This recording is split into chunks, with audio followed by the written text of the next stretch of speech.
What's up guys and welcome. You are watching Fazi Fitness.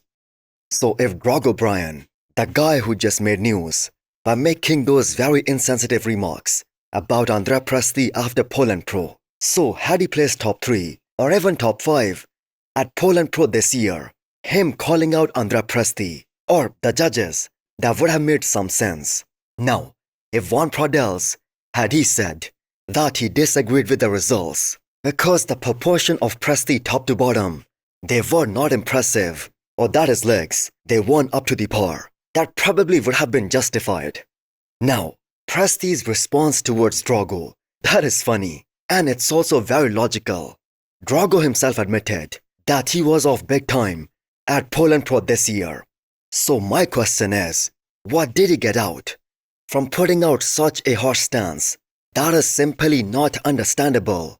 So Andrea Presti is known to be one of the very few good guys in pro bodybuilding who is always very respectful, but he had all the right to give a response, because the fact is the man took all those second place finishes, all those failures in the past 1.5 years on the chin, and him winning Poland Pro, he kind of silenced a lot of his critics who thought that he would never win a pro show again because the competition that is getting better and better with every passing year. So it's fair to post Drago's recent comments under that same post where he congratulated Andrea Presti and talked about his future plans, as he's also competing at the upcoming Romania Pro. So Andrea Presti is now a 4 times pro show winner. He's an awesome bodybuilder, and even with such a glaring weakness that he has in terms of his legs, if we make a list of those bodybuilders who had the most number of second place finishes in the last couple of years, Quentin Beastwood and Andrea Presti, they will be on the top of that list.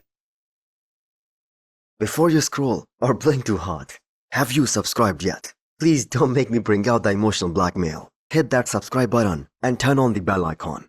It's free, it's painless, and that makes me look way cooler than I actually am. So this is the kind of attitude that we expect from the Persian wolf Hadi Choopan, back in the gym, smashing weights with a firm belief again that his best is capable of winning another Olympia title, and rightfully so. The people who were there in attendance at the Arnold Ohio last year, which Hadi Choopan won very convincingly, not only do they all believe that Hadi was at his all-time best in that show, they also believe that Hadi from the Arnold 2024 that would have won the Olympia this year and last year too, because the biggest criticism of Hadi in the past couple of years that has been that discrepancy in the size of his quads, with his right leg looking a bit downsized, a bit smaller than the left one. The fact is that wasn't an issue back in 2024. So by placing second 3 years in a row at the Olympia, Hadi has legit proved that he still is the biggest threat to the Olympia title, and technically speaking, he should be the favorite if he enters the upcoming Arnold Ohio. The man is always in shape, even when he comes in off, or when people think he's off. That is by his own standards. He still is the most conditioned guy on the stage. He's still in a better condition than the competition. And let's all appreciate the efforts of Hadi Choopan on how he was able to bring up his back, and that too big time, where he looked very competitive against Derek, and at one point during the finals, it kind of seemed like that Hadi was winning the back double biceps against Derek Lunsford. So Hadi is already a legend, not just in Iran, but in bodybuilding. He has been doing the Olympia for 7 years in a row. He has gotten 3 second place finishes, and we all know that is something that can really break the spirit of anyone, no matter how tough, no matter how strong you are mentally. Think about it. If he was as good during the prejudging as he was at the finals, he would be Mr. Olympia even this year. So the man got really close to getting his title back one more time. So Bolat Sulak, without a shadow of a doubt, is the biggest freak in the 212. He's also one of the guys with the best bicep peaks across all pro divisions at the moment. So it was actually very surprising why he did not do this past Olympia. Yes, for anyone out there wondering, he was qualified and he won a pro show back in December of last year. And that was just one day after turning pro, so he had an entire year to get ready for his 212 Olympia debut.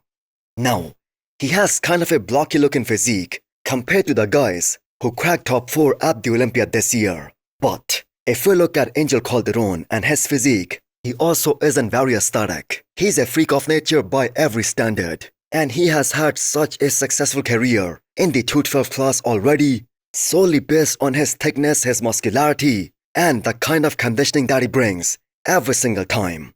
He comes in sliced and diced, and the man is packed with muscles on top of muscles. And the fact is he has placed second multiple times in the 212. So coming back to Bolat Sulak group, this guy was so ready for the pro ranks that he was able to win his pro debut, but for some reason, he decided not to do the Olympia. So looking at some of the training updates that he has been putting out in the past couple of weeks, this guy is a mountain of muscle and he looks to be in a very good condition right now. And just to give you guys a perspective on the size difference between him and Danilov Sergey, here is a video of them posing next to each other. So that's legit 100 pounds difference between these two bodybuilders. So regardless of where Bulat is able to place at the Olympia level, he would be such a good addition to the Olympia lineup in the 212. So is there a more freaky looking guy in the 212? If there is someone, do mention their names in the comments down below. Next up, we have an update from Behrooz Tabani. So he legit could have placed in the top 8 at the Olympia this year if it wasn't for multiple tooth infection and the fact that he just wasn't in a superb conditioning the way he normally is. So he was, I'm gonna say, way overhyped by his coach Milos Sarcev, who was saying that he could actually win the show. The fact is nobody believed that except for Milos himself, but nearly all of us had him somewhere from 7th to 10th onwards, the two guys that he beat, and that too very comfortably just a couple of months back at Dubai Pro. William Bonac and Tony Burton, they both were able to beat him at the Olympia this year, not because they got so much better than him in just a couple of months. It's just that Behrooz Tabani, he did not have that hot, grainy condition that he has always been known for.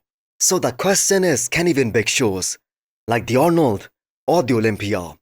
Well, realistically speaking, at the moment he cannot. Because you cannot expect a guy who has been a pro for so many years to bring up a lagging body part.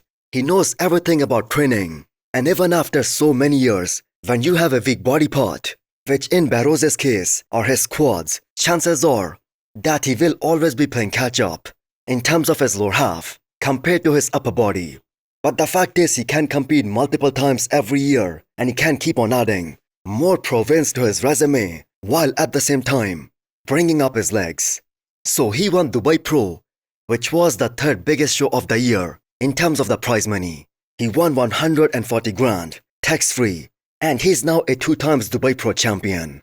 Now Behrouz underperformed massively at the Olympia this year, which by the way was his Olympia debut, but he's supposed to be a lot better the next time he steps on stage. So hit the thumbs up button if you liked the video and smash the subscribe button if you wanna come back for more. Thanks for watching.